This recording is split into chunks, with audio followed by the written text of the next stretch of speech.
Selamat malam, Sister. Adik-adik semua, selamat malam.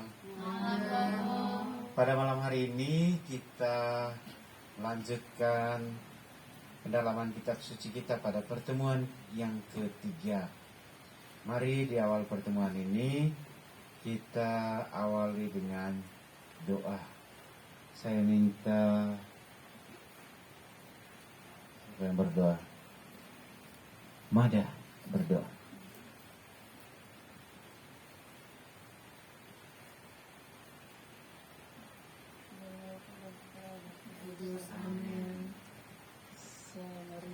Penuh rahmat Tuhan sertamu, terpujilah engkau di antara wanita, dan terpujilah buah tubuhmu Yesus.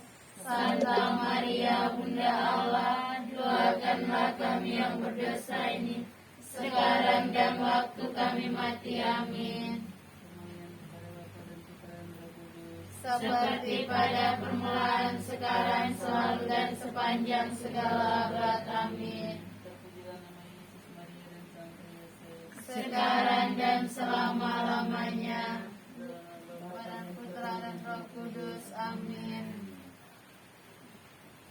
Oke, terima kasih Mada. Nanti agak kuat ngomong ya. Baik, kita sudah melewati 2 pertemuan sebelumnya, dan kita dalam pertemuan pertama kita merenungkan Yesus, sahabat orang mereka yang putus asa. Pada pertemuan yang kedua kita merenungkan Yesus, sahabat mereka yang kehilangan. Dan pada malam hari ini kita akan merenungkan Yesus sebagai sahabat bagi orang yang menderita. Teks kitab suci yang akan kita dalami bersama, renungkan bersama, diambil dari Injil Lukas bab 10 ayat 25 sampai 37. Sebelum kita membacanya bersama, baiklah saya memberi penghantar tentang teks ini secara singkat. Teks ini menceritakan tentang orang Samaria yang baik hati. Diceritakan bahwa ada seorang yang berjalan menuju Yeriko. Dia dirampok habis-habisan oleh para perampok. Setelah itu mereka memukulnya, menganiayanya, dan meninggalkan dia setengah mati. Di jalan yang sama juga seorang imam melewati situ, melewati tempat itu. Tetapi dia hanya melihat dari seberang saja, tidak buat apa-apa. Demikian juga seorang Lewi. Orang Lewi itu adalah petugas yang bekerja di bait Allah. Dia bukan imam. Dan orang yang ketiga yang melewati jalan itu adalah orang Samaria. Orang Samaria itu di mata orang Israel adalah orang-orang yang tidak murni lagi. Orang yang tidak murni lagi. Dan bahkan mereka orang Yahudi itu dilarang untuk bergaul dengan orang Samaria, karena dianggap mereka itu sudah tidak murni Yahudi lagi, dan bahkan dianggap orang berdosa. Tetapi justru orang Samaria ini, orang yang dianggap sebagai orang berdosa ini, yang punya hati, turun dari kuda, datang, melihat, lalu mengambil tindakan, melihat, oh ternyata orang ini butuh bantuan, sudah dirampok, sudah dianiaya. Dia angkat, bawa ke penginapan, merawatnya, meminta orang merawat dia, dan membiayainya. Dan disitulah peran orang Samaria yang mau mengajarkan kepada kita bahwa sikap kita terhadap yang lain harus seperti itu. Harus menjadi saudara bagi orang yang menderita. Harus menjadi sahabat bagi mereka yang sedang mengalami penderitaan. Yesus tampil sebagai sahabat bagi mereka yang sedang menderita. Dalam arti Yesus mau katakan bahwa ketika kita menderita, ketika seseorang mengalami penderitaan, Yesus siap untuk menjadi sahabatnya. Yesus siap untuk mendengarkannya. Yesus siap untuk merangkulnya. Namun persoalannya, ketika yang menderita itu adalah kita, maukah kita menjadikan Yesus sebagai sahabat? Maukah kita bercurhat dengan Yesus? Maukah kita dirangkul oleh Yesus? Semuanya bergantung pada kita. Untuk mengetahui itu, apakah kita ini sudah menjadi sahabatnya Tuhan Yesus? Kita bersama-sama mendalami teks ini. Seperti biasa, kita menggunakan metode Lectio Divina, di mana kita melewati 4 tahap. Tahap pertama, Lectio, membaca; meditasio, merenungkan; orasio, berdoa; dan aksio, tindakan. Kita melangkah ke tahap yang pertama, Lectio. Mari kita membaca secara bergantian, mulai dari Leo ke sini, itu ayat ganjil. Mulai dari Desi ke sana, itu ayat genap.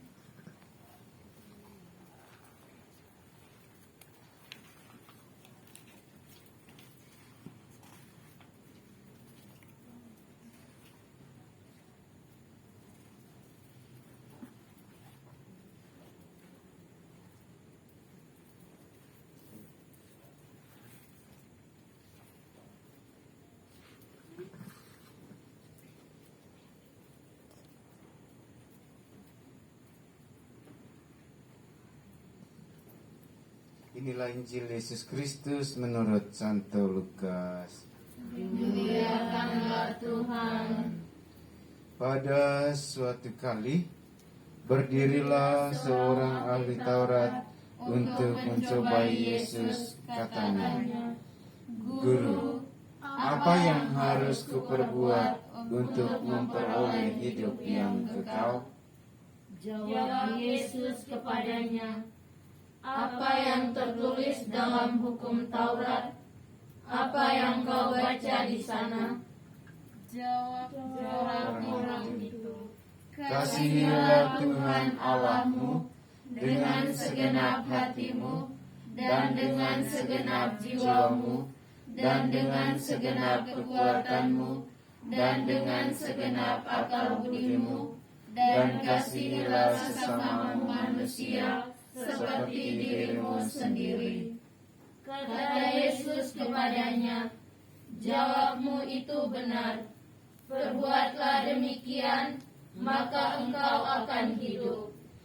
Tetapi untuk membenarkan dirinya, orang itu berkata kepada Yesus, "Dan siapakah sesamaku manusia?" Jawab Yesus, "Adalah seorang yang turun dari Yerusalem ke Yeriko. Ia jatuh ke tangan penyamun-penyamun yang bukan saja merampoknya habis-habisan, tetapi yang juga memukulnya, dan yang sudah itu pergi meninggalkannya setengah mati." Kebetulan ada seorang imam turun melalui jalan itu. Ia melihat orang itu, tetapi ia melewatinya dari seberang jalan. Demikian juga seorang Lewi datang ke tempat itu. Ketika ia melihat orang itu, ia melewatinya dari seberang jalan. Lalu datanglah seorang Samaria yang sedang dalam perjalanan ke tempat itu. Dan ketika ia melihat orang itu, tergeraklah hatinya oleh belas kasihan. Ia pergi kepadanya, lalu membalut luka-lukanya. Sesudah ia menyiraminya dengan minyak dan anggur.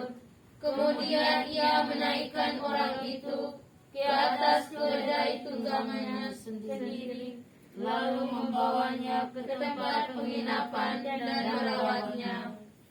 Keesokan harinya ia menyerahkan 2 dinar kepada pemilik penginapan itu. Katanya, "Rawatlah dia, dan jika kau belanjakan lebih dari ini, aku akan menggantinya waktu aku kembali."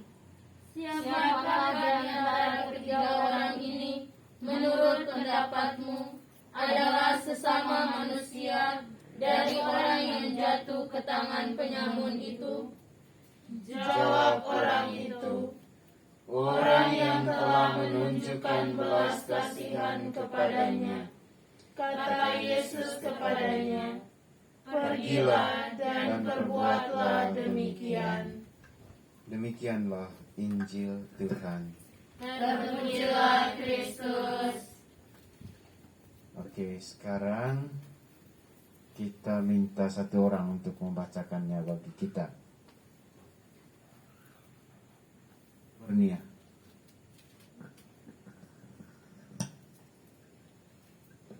Inilah Injil kita Yesus Kristus menurut Santo Lukas. Dimuliakanlah Tuhan. Orang Samaria yang murah hati. Pada suatu kali berdirilah seorang ahli Taurat untuk mencobai Yesus. Katanya, "Guru, apa yang harus kau perbuat untuk memperoleh hidup yang kekal?" Jawab Yesus kepadanya, "Apa yang tertulis dalam hukum Taurat? Apa yang kau baca di sana?" Jawab orang itu, "Kasihanilah Tuhan Allahmu dengan segenap hatimu, dan dengan segenap jiwamu, dan dengan segenap kekuatanmu, dan dengan segenap akal budimu, dan kasihanilah sesamamu manusia seperti dirimu sendiri." Kata Yesus kepadanya, "Jawabmu itu benar. Perbuatlah demikian, maka engkau akan hidup." Tetapi untuk membenarkan dirinya, orang itu berkata kepada Yesus, "Dan siapakah sesamaku manusia?" Jawab Yesus, "Adalah seorang yang turun dari Yerusalem ke Yeriko. Ia jatuh ke tangan penyamun-penyamun yang bukan saja merampoknya habis-habisan, tetapi yang juga memukulnya, dan sesudah itu pergi meninggalkannya setengah mati. Kebetulan ada seorang imam turun melalui jalan itu. Ia melihat orang itu, tetapi ia melewatinya dari seberang jalan. Demikian juga seorang Lewi datang ke tempat itu. Ketika ia melihat orang itu, ia melewatinya dari seberang jalan. Lalu datang seorang Samaria yang sedang dalam perjalanan ke tempat itu, dan ketika ia melihat orang itu, tergeraklah hatinya oleh belas kasihan. Ia pergi kepadanya lalu membalut luka-lukanya, sesudah ia menyiraminya dengan minyak dan anggur. Kemudian ia menaikkan orang itu ke atas keledai tunggangannya sendiri, lalu membawanya ke tempat penginapan dan merawatnya. Keesokan harinya ia menyerahkan 2 dinar kepada pemilik penginapan itu. Katanya, "Rawatlah dia, dan jika kau belanjakan lebih dari ini, aku akan menggantikannya waktu aku kembali." Siapakah di antara ketiga orang ini menurut pendapatmu adalah sesamamu manusia dari orang yang jatuh ke tangan penyamun itu? Jawab orang itu, "Orang yang telah menunjukkan belas kasihan kepadanya." Kata Yesus kepadanya, "Pergilah dan perbuatlah demikian." Demikianlah sabda Tuhan. Oke, terima kasih Kurnia. Sekarang Kita masuk ke permenungan. Kita merenungkannya dan waktunya tidak terlalu lama karena kita sudah membaca selama 1 minggu ini. Kita hanya punya waktu 1 menit untuk merenungkan teks ini, untuk menemukan ayat yang tertarik, ayat yang terkesan, ayat emas. Dan kita coba untuk menemukan kira-kira kita tertarik pada teks itu kenapa, atau pada ayat itu kenapa. Lalu mungkin kita bisa berbagi. Ya, sekarang kita masuk dalam meditasi.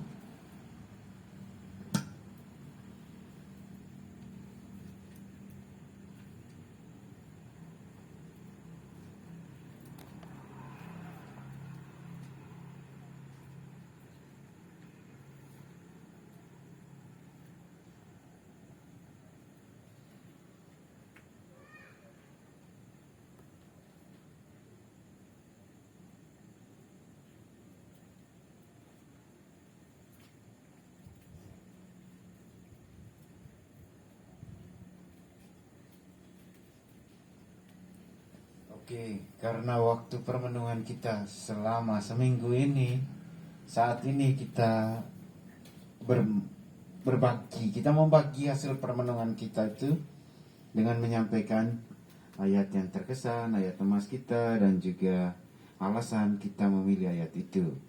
Kita mulai dari Tasya. Oke.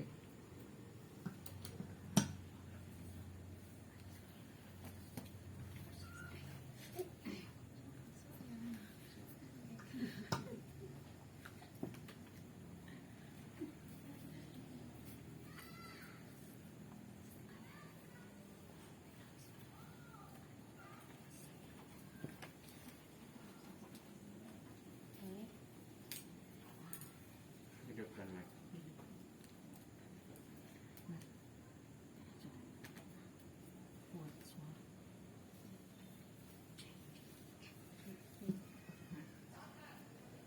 Baik, di sini saya tertarik pada ayat yang ke-33.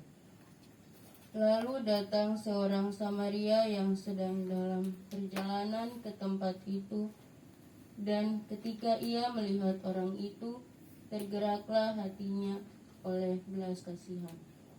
Lalu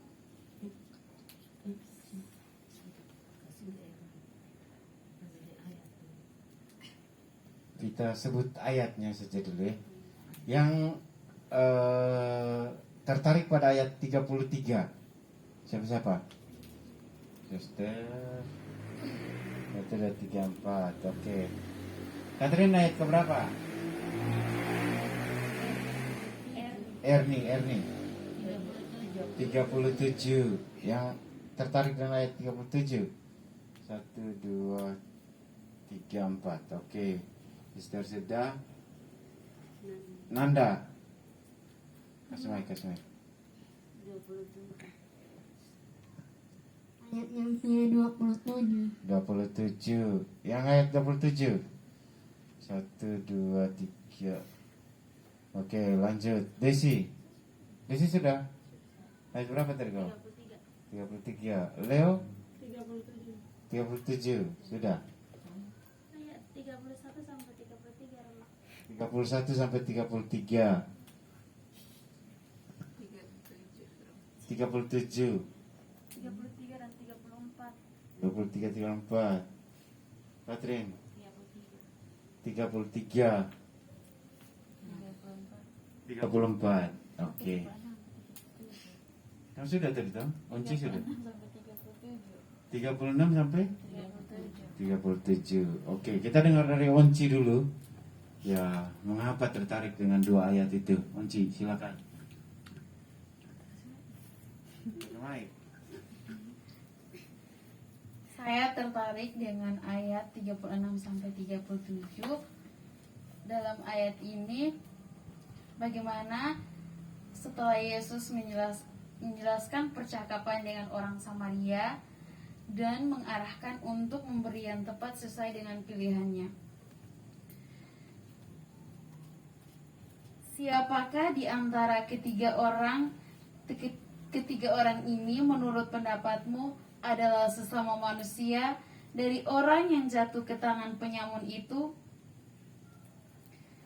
Di ayat ini orang Samaria memberikan jawaban yang tepat dari lubuk hatinya yang paling dalam, yang menunjukkan belas kasihan kepadanya, bahwa sesama manusia bukanlah hanya orang yang satu agama, satu bahasa, satu suku, warna kulit, bahkan latar belakangnya yang berbeda. Tetapi bagaimana kita harus saling mengasihi, saling menolong satu dengan yang lain. Maka di sini terjadilah perubahan konsep tentang sesama manusia dalam pandangan kehidupan ahli-ahli Taurat. Dan setelah itu Yesus berkata kepada mereka, "Pergilah dan berbuatlah demikian." Oke, terima kasih Onci. Baik, terima kasih Onci. Konsep orang Yahudi tentang sesama itu adalah mereka yang Yahudi saja. Di luar Yahudi itu bukan sesama bagi mereka. Makanya Yesus membuat cerita seperti ini. Ada imam, ada awam, tapi dia awam, tapi awam yang kerja di kayak koster kita sekarang ya. Keturunan yang memang bekerja untuk membersihkan bait Allah gitu. Itu orang Lewi. Ya, baik juga kalau misalnya kita harus mengerti supaya kita jangan langsung menuduh bahwa kenapa imam itu kok hatinya kayak batu. Bukan. Dia terikat pada adat istiadat mereka, peraturan Yahudi. Imam, orang Yahudi memandang bahwa orang yang jatuh, yang dirampok itu adalah orang yang mendapat kutukan gitu, orang sial, orang yang mendapat kutukan dari Allah. Maka dianggap najis. Imam tidak boleh sentuh orang ini, karena kalau dia sentuh, dia menjadi najis, tidak pantas untuk ke bait Allah, untuk mempersembahkan korban, tidak pantas untuk memimpin sembahyang. Demikian juga orang Lewi, dia lewat bukan karena hatinya yang batu begitu, tetapi karena pekerjaannya dia itu di bait Allah. Maka dia harus menjaga dirinya supaya tidak najis. Nah, orang Samaria, dia tidak peduli dengan itu semua. Maka dia turun membantu. Begitu. Kita dengar dari Mada.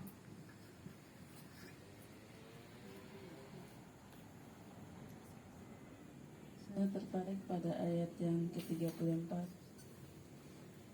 Ia pergi kepadanya, lalu membalut luka-lukanya sesudah ia menyiramnya dengan minyak dan anggur. Ketika ia menaikkan orang itu ke atas keledai tunggangnya sendiri, lalu membawanya ke tempat penginapan dan merawatnya.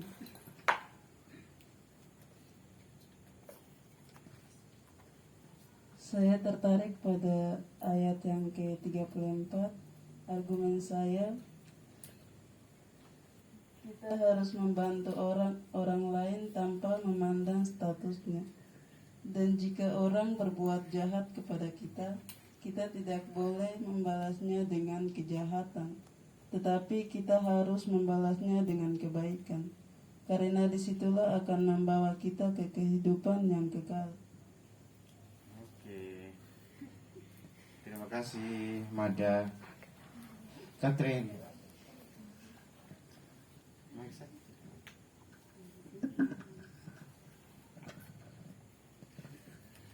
Jangan baca langsung saja. Ayat yang tersentuh, Ayat yang naik. taruh tangan ke bawah. Pakai masker. Ya. Saya tertarik pada ayat 33.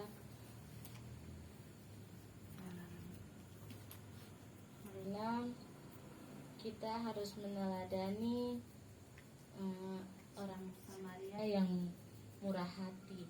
Kita harus membantu sesama, menolong yang susah. Ya. Oke, terima kasih. Lanjut, next, Kurnia. Saya memilih ayat 33 dan 34. Saya tertarik dengan kedua ayat ini karena saya terinspirasi dengan orang Samaria yang mempunyai belas kasih terhadap orang yang menderita. Ia tidak hanya mengorbankan waktu dan tenaganya. Ia tidak membayangkan dirinya sendiri. Ia membersihkan luka orang yang menderita. Ia bawa ke penginapan. Bahkan ia mau membayar seluruh biaya yang harus dikeluarkan untuk sesamanya yang menderita itu. Saya berharap semoga kita semua bisa meneladani hidup seperti orang Samaria yang mempunyai belas kasih yang begitu besar terhadap orang yang menderita. Oke, terima kasih. Saya memilih ayat Lina. 37. Oke, Lina, lanjut. Dalam kehidupan bersama, kita harus saling mengasihi dan memperhatikan sesama kita. Dan kita semua ini tahu akan hal saling mengasihi itu. Sehingga di sini Yesus mau menekankan kembali kepada kita tentang kasih. Karena seringkali dalam hidup kita lupa berbuat kasih terhadap sesama kita. Oke, terima kasih.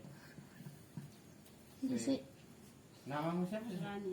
Rani. Ayat berapa dulu? Ayat 31 sampai 33. Oke, Rani. Saya tertarik dengan ayat ini karena sebagai seorang beriman kita harus mempunyai rasa peduli kepada sesama kita.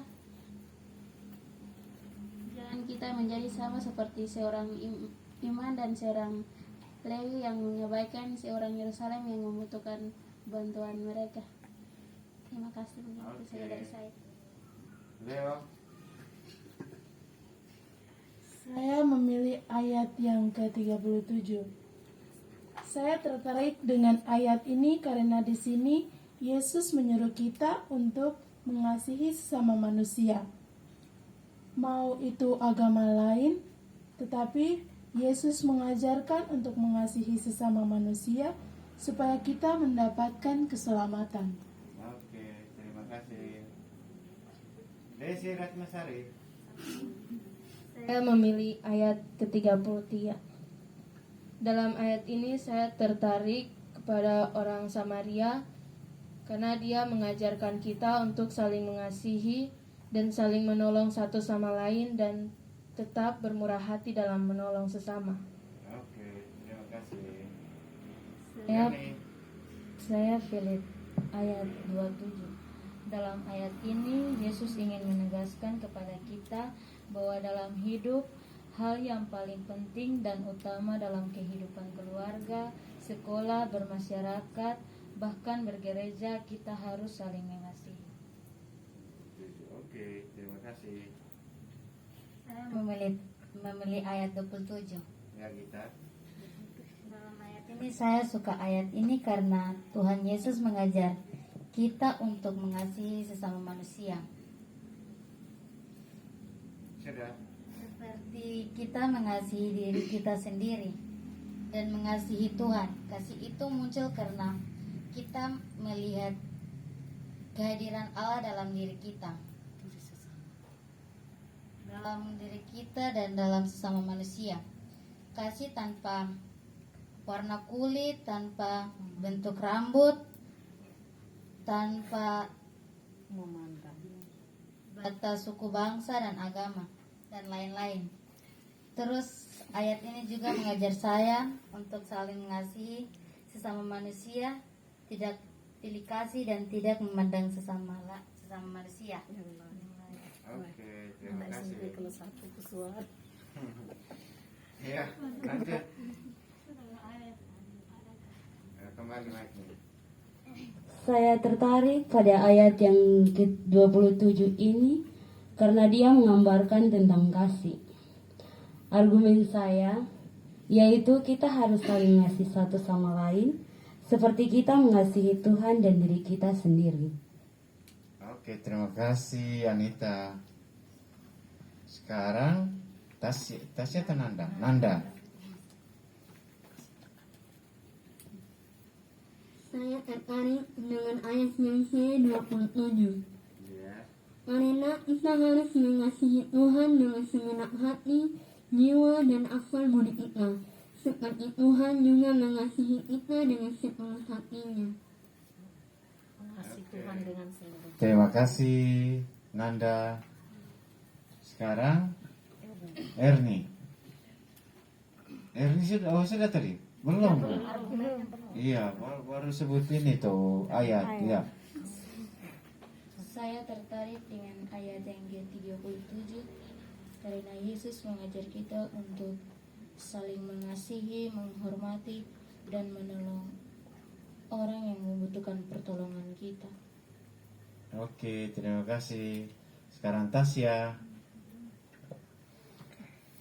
Di sini saya tertarik pada ayat yang ke-33.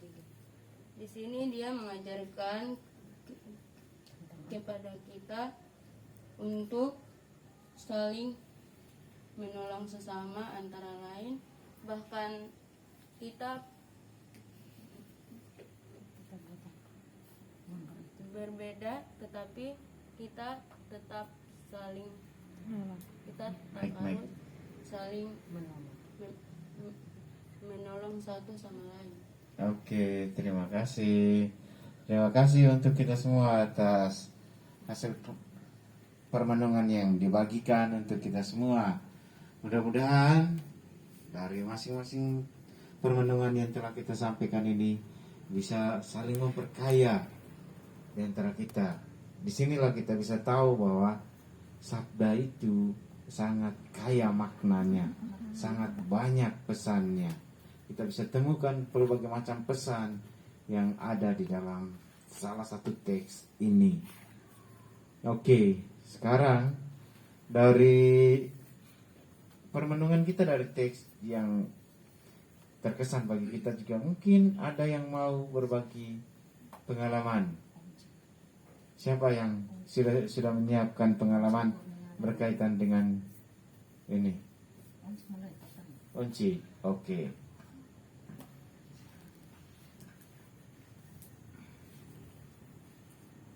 Baik, terima kasih Romo. Saya akan menceritakan pengalaman saya sesuai dengan ayat yang saya pilih. Berkaitan dengan mengasihi dan menghargai orang lain, itu saya sudah diajarkan dan dididik oleh Bapak Mama dan keluarga saya di rumah. Bagaimana mereka mengajarkan saya untuk saling mengasihi satu dengan yang lain tanpa membeda-bedakan. Dan itu sudah menjadi kebiasaan saya untuk terus melakukan hal itu dimanapun saya berada. Di sekolah saya juga melakukan demikian dengan teman saya, mereka yang mempunyai kekurangan, mereka yang mungkin berbeda dengan saya dari warna kulit, sifat, latar belakang, tetapi saya tetap menerima mereka sebagai teman atau sahabat saya.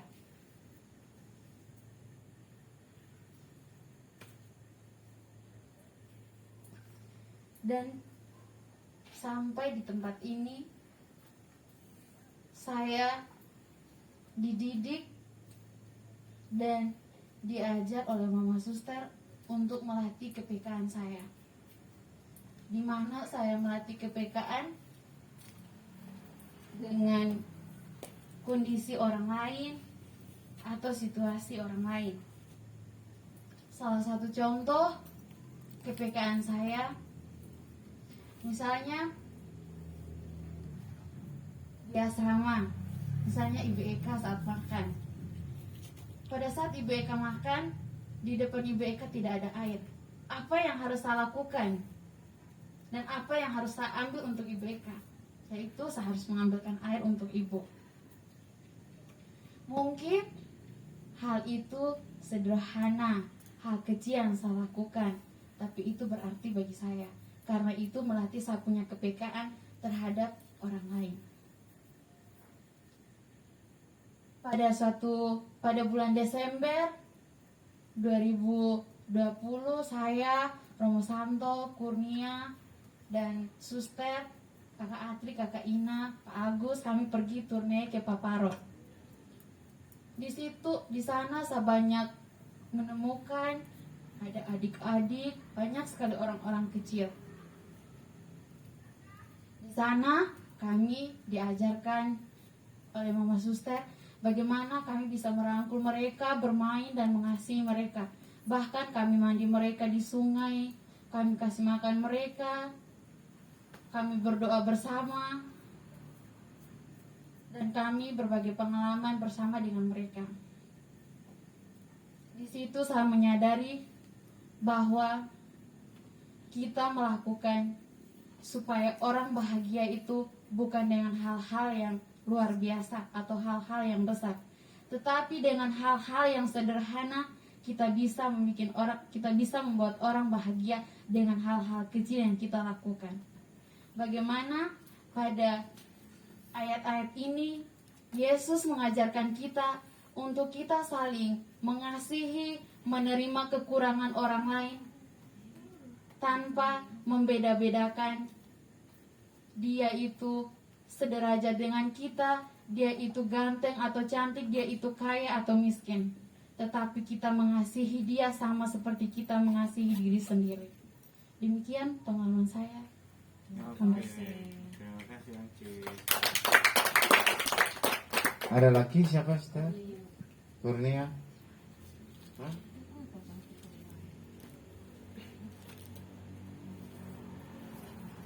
Baik, saya akan menceritakan pengalaman hidup saya yang berhubungan dengan ayat 33 dengan 34.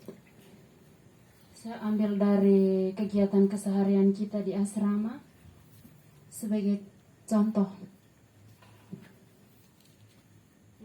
Terutama bersih gereja setiap hari Sabtu dan hari Minggu. Biasanya kan hari Sabtu itu kan lingkungan seperti misalnya Sabtu ini lingkungan Elizabeth yang bersih. Tapi kadang juga mereka tidak datang untuk membersih. Karena mereka tidak datang, jadi kami yang menggantikan mereka untuk membersihkan gereja dan mendekor gereja.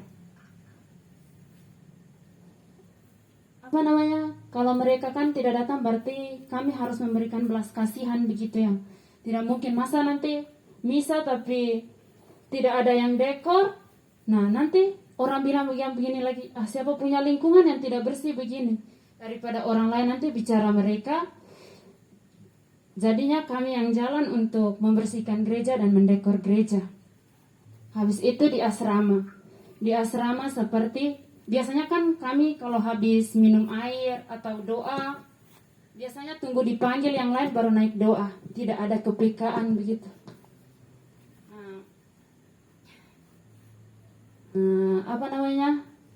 Sebenarnya kita harus punya kepekaan ya. Kalau kita melihat ada seperti habis minum air, kita taruh saja gelas di atas meja.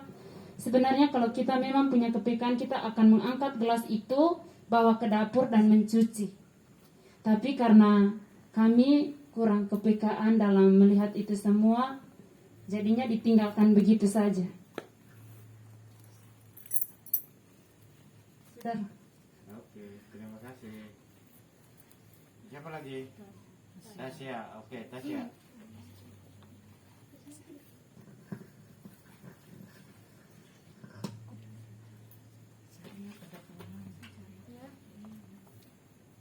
Ayo, silakan Tasya. Baik, di sini saya akan menceritakan tentang pengalaman saya. Pengalaman saya itu waktu saya dan teman saya mau ke sekolah. Pas kami mau jalan ke sekolah, pas itu kami melihat ada seorang tete yang sudah tua. Dia mau memikul pisang, tapi karena dia tidak kuat dan saya dan teman saya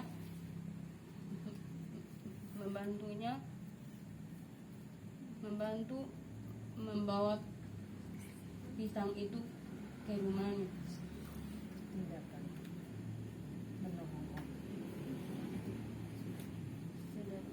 Oke. Terima kasih Onci, Kurnia, dan Tasya. Kita dengar dari kamu punya Mama Suster dulu ya. Ya, Suster. Baik, pengalaman saya memilih ayat emas bagi saya, maka tergeraklah hatinya oleh belas kasihan.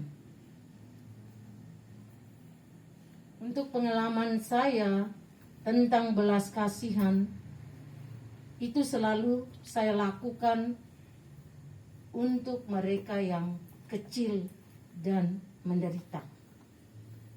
Keberpihakan saya itu adalah orang-orang kecil dan mereka yang menderita.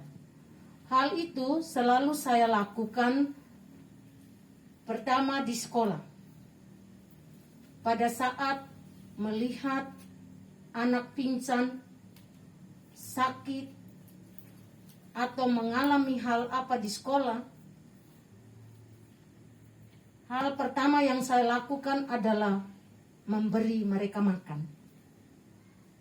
mengurus mereka minum teh panas, dan juga menghantar mereka ke rumah sakit kalau mereka dalam keadaan sakit.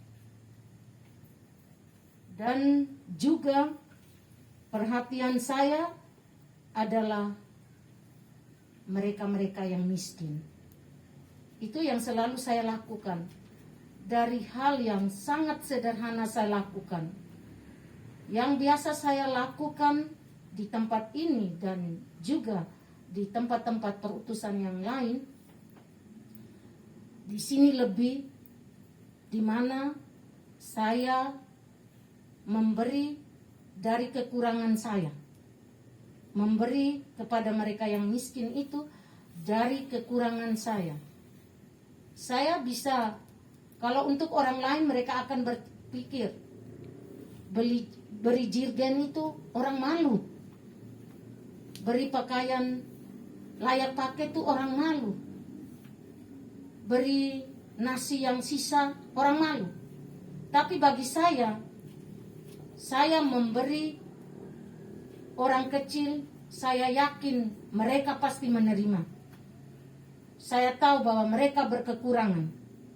Maka setiap kali ada jirgen yang anak asrama sudah selesai pakai minyak, saya simpan.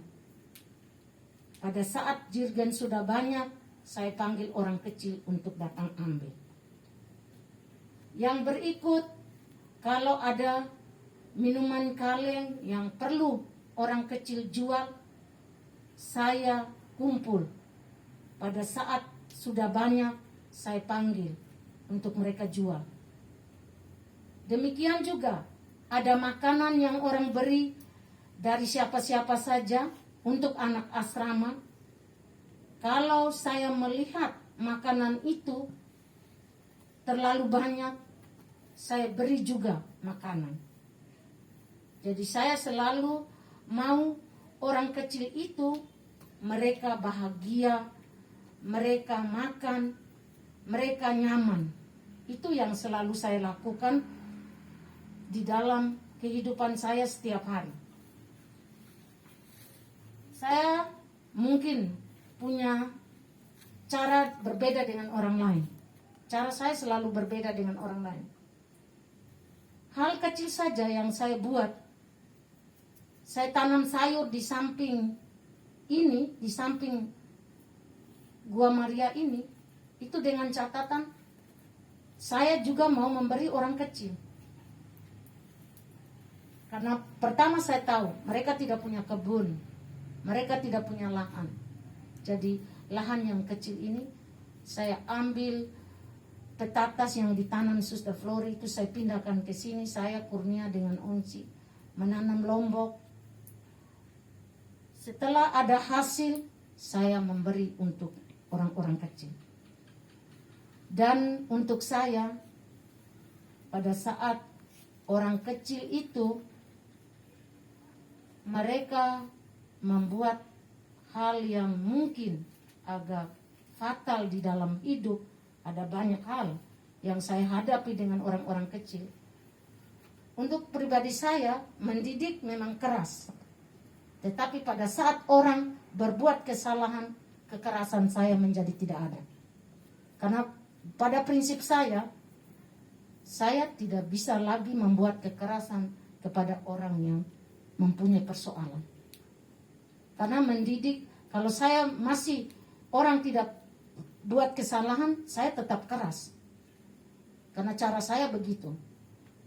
Ini mungkin saya bisa beri contoh, waktu ada di asrama ini, saya keras dengan anak-anak, dengan ibu-ibu asrama.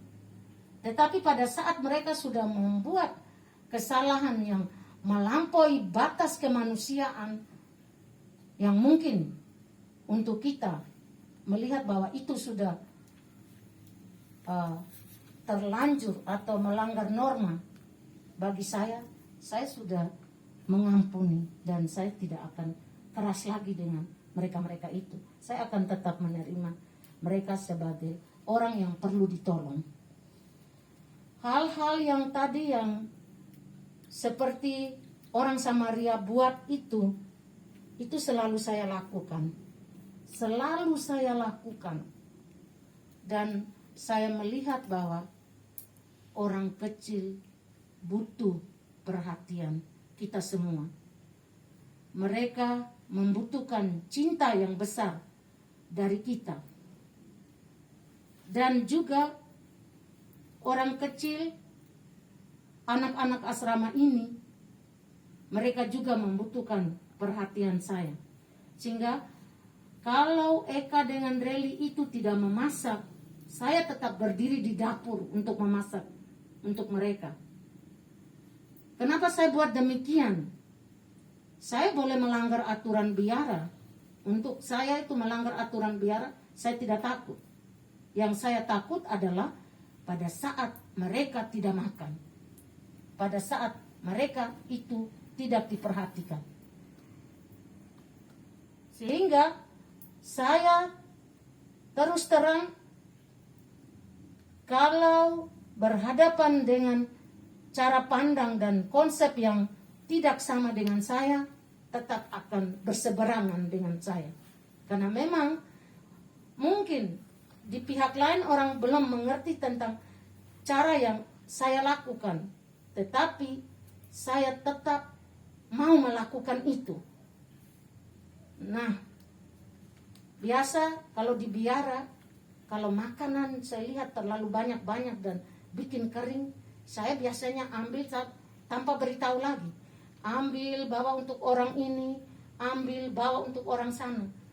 Kenapa? Untuk saya, orang lain boleh tidak makan, kita di sini buang-buang hanya untuk binatang.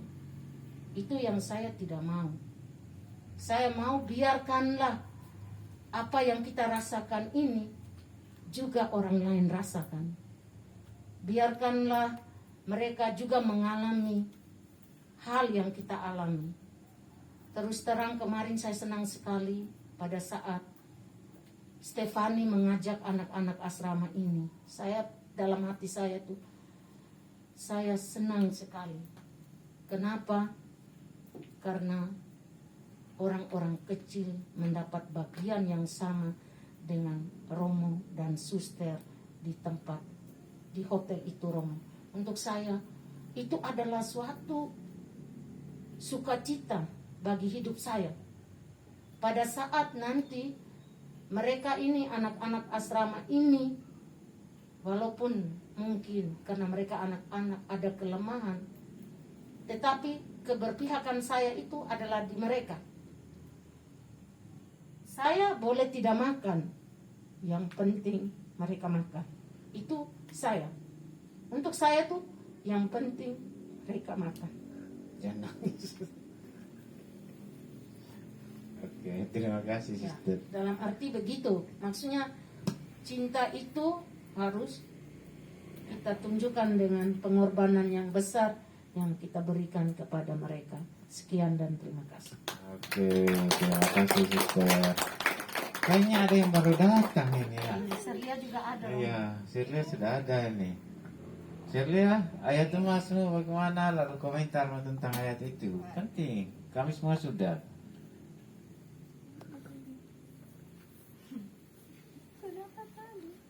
Dia sudah baca, tapi baca dulu ayat emas. Ayat emas saya ada di ayat 27 bagian akhir.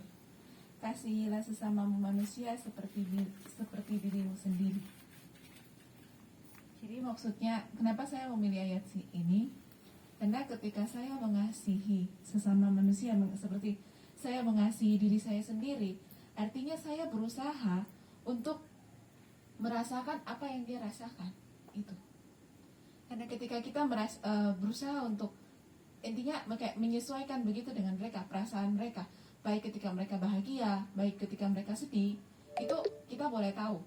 Jadi kita boleh menempatkan diri kita ketika kita boleh tahu, oh suasana orang ini suasananya lagi baik, berarti kita bisa bersikap seperti apa. Tetapi ketika suasana orang ini, oh suasananya kayaknya lagi nggak baik gitu, berarti kan kita tidak mungkin ketika orang yang punya suasananya tidak baik kita datang hahaha, kan nggak mungkin. Berarti kan kita harus, jadi intinya kita berusaha untuk mengerti orang tersebut supaya kita bisa menyesuaikan diri. Jadi begitu. Pengalaman mungkin ada. Karena kan ini kan harus Pengalaman lagi. Iya. Bisa Kalau ada. Kalau ada. Tidak ada. Pengalaman nanti disimpan aja dulu. Oh, iya ada. Baik, terima kasih. Itu Sirlia. Sirli bagaimana? Harus ada. Tidak, masuk engkau kalau engkau tentang mencintai sesama. Oke. Baik, terima kasih untuk kita semua ya. Kita sudah membagi hasil perenungan kita. Kita sudah mendengar sharing pengalaman dari Onci, Kurnia, Tasya, Suster, lalu Ibu Sherlia punya nanti masih simpan. Kita ingat sih, tinggal satu kali pertemuan berarti Sherlia punya sudah minggu depan ini ya. Oke. Sekarang kita masuk ke tahap berikut ya. Orasio. Mari kita hening sejenak dulu. Kita berdoa secara khusus untuk mereka yang sedang menderita, entah karena sakit, entah karena keadaan ekonomi, bencana kelaparan, bencana alam, tanah longsor atau banjir, atau juga kita berdoa bagi mereka yang hidupnya terancam, mungkin dalam situasi perang. Semoga Tuhan Yesus tetap hadir sebagai sahabat bagi mereka, sehingga mereka memiliki pegangan hidup, memiliki harapan, memiliki jaminan yang membangkitkan semangat mereka untuk tetap berjuang, tetap berdiri kokoh, karena memiliki sahabat seperti Yesus. Mungkin pada saat ini juga kita berdoa bagi kedua orang tua kita yang telah berjuang untuk membesarkan kita hingga sampai tiba pada saat ini. Banyak hal yang kita mungkin tidak tahu bagaimana perjuangan mereka, tetapi yang pasti adalah mereka telah berjuang. Mereka juga tentu pernah meneteskan air mata, pernah menderita, atau mungkin sampai saat ini juga mereka tetap menderita. Kita berdoa semoga Yesus hadir juga untuk menjadi sahabat bagi mereka.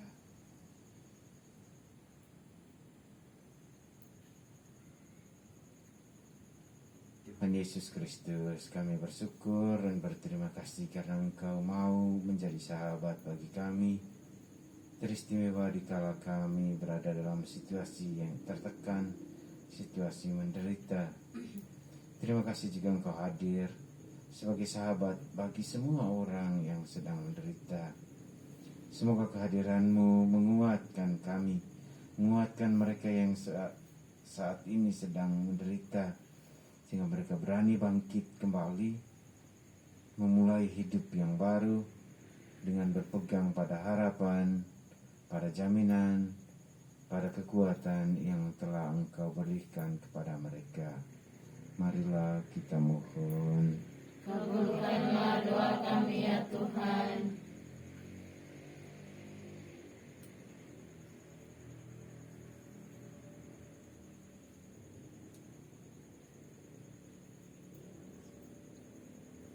Allah Bapa kami yang maha baik, kami bersyukur untuk pengalaman rohani yang boleh kami alami bersama anak-anak kami, mereka yang membagikan pengalaman-pengalaman mereka sesuai dengan ayat emas yang telah mereka pilih.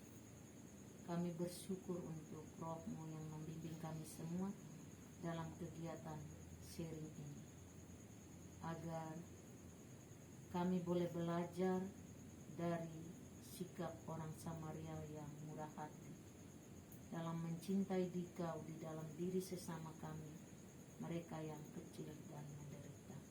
Marilah kita mohon. Kabulkanlah doa kami ya Tuhan.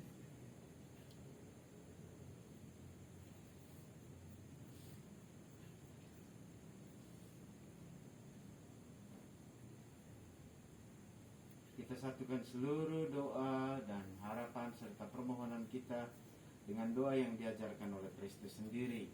Bapa kami Yang ada di surga, dimuliakanlah nama-Mu, datanglah kerajaan-Mu, jadilah kehendak-Mu di atas bumi seperti di dalam surga. Berilah kami rezeki pada hari ini, dan ampunilah kesalahan kami, seperti kami pun mengampuni yang bersalah kepada kami.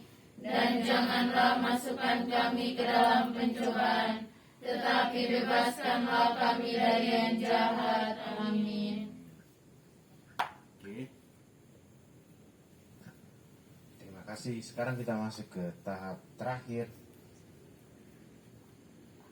aksio. Sebelum masuk ke aksio, baiklah saya memberi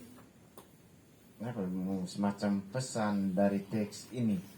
Menarik sekali teks yang baru saja kita dengar. Diawali dengan pertanyaan dari seorang ahli Taurat, bahkan mengajukan pertanyaan kepada Yesus. Pertanyaannya bagus. Apa yang harus ku perbuat untuk memperoleh hidup yang kekal? Apa yang harus ku perbuat untuk memperoleh hidup yang kekal? Mungkin itu juga menjadikan pertanyaan untuk diri kita sendiri. Setiap hari selalu bertanya kepada diri sendiri, apa yang harus kulakukan hari ini untuk memperoleh hidup yang kekal? Kalau kita mengajukan pertanyaan itu kepada diri kita di awal hari, maka kita bisa menjadi seperti yang diceritakan oleh Onsi tadi, hal sederhana, belajar untuk memiliki hati yang peka, peka dalam segala situasi. Jangan tunggu situasi yang besar, situasi sederhana seperti yang diseringkan Onci, Kurnia, oleh Tasya, sederhana, tapi kita sudah berbuat sesuatu. Sudah buat sesuatu. Meskipun kecil, tetapi kalau kita lakukan dengan cinta yang besar, semangat Santa Teresia ya. Lakukanlah pekerjaan yang kecil dengan cinta yang besar. Itu semangat, seharusnya itu semangat itu, spiritual itu tertanam dalam diri hati kamu yang berada di bawah perlindungan Santa Teresia. Melakukan pekerjaan kecil dengan semangat yang besar, dengan cinta yang besar. Dan pada akhirnya Tuhan Yesus, teks ini ditutup dengan pertanyaan Yesus kepada dia. Menurut kamu, siapa yang menjadi saudara dari orang yang menderita ini? Dan dia jawab, orang yang menaruh belas kasihan kepadanya.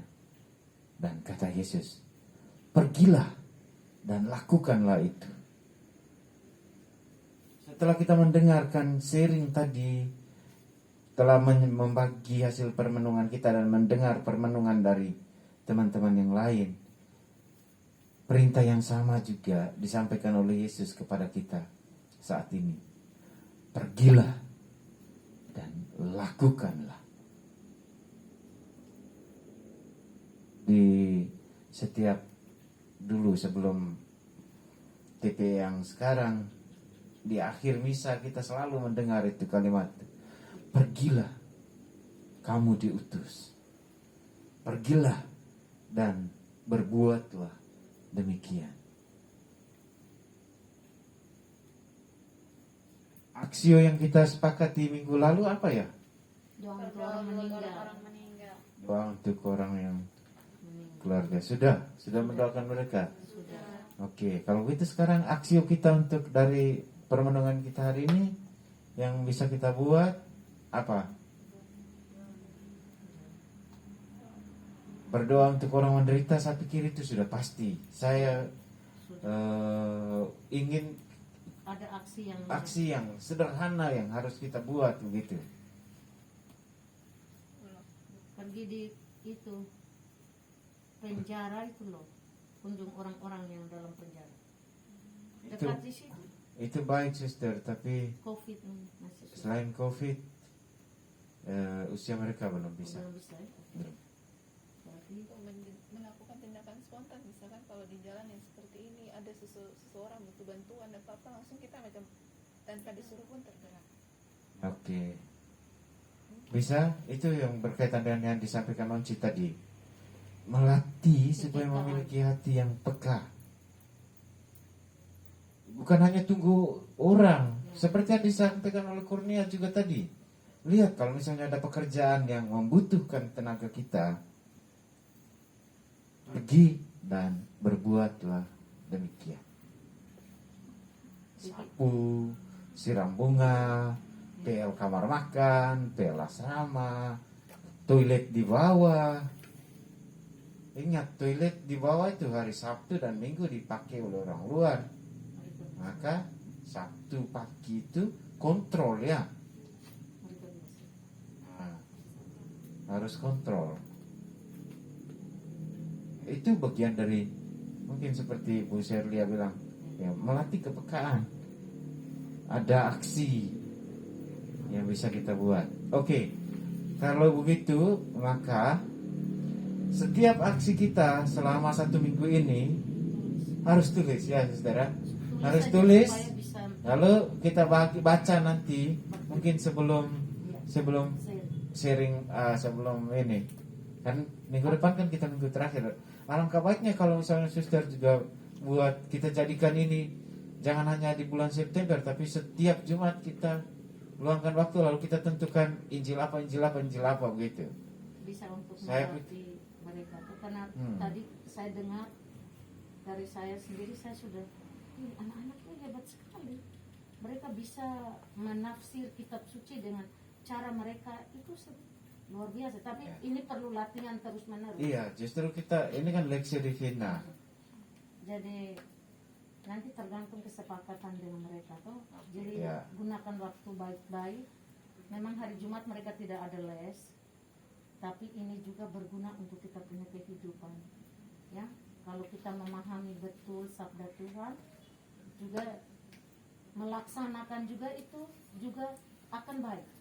Jadi itu makanya kita tetap nanti ke depan Romo, nanti kita tentukan ayat mana, kitab suci dari mana. Dari minggu Iya, hari Minggu biar mereka gali, itu juga bisa menolong kita yang buat renungan dari mereka gali itu. Jadi tadi bagus, saya suka kamu menggali, sangat luar biasa untuk anak-anak asrama ini. Karena mereka punya konsep-konsep yang kita rasa bahwa saya rasa kenapa dong begitu bagus, apa ya maksud ini melatih. Ya, ini dari suster. Kita sepakat itu seperti Ya. tadi. temukan bagian dari latihanmu, latih kepekaan hatimu, lalu catat, saya buat ini, begini ceritanya, lalu kita nanti baca di sini dalam bentuk tulisan ya. Oke. Begitu dulu. Oke. Shirley.